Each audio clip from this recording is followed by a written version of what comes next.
lumipad sa langit. May paligsahan pa naman kumanta mamaya sa room. Uy, malapit na makalas 8 tol.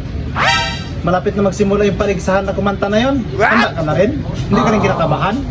Medyo kinakabahan, Bukol. Sana ako ngayong huling tawagin. Ikaw, Bukol, handa ka na ba? Pasample daw. Pakinggan mo ah.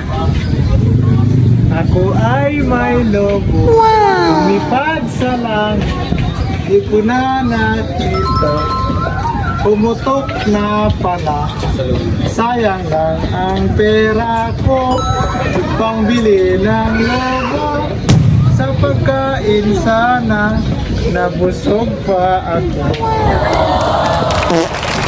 Sigurado ito, Bukol, ikaw yung number 1. Salamat, suporta.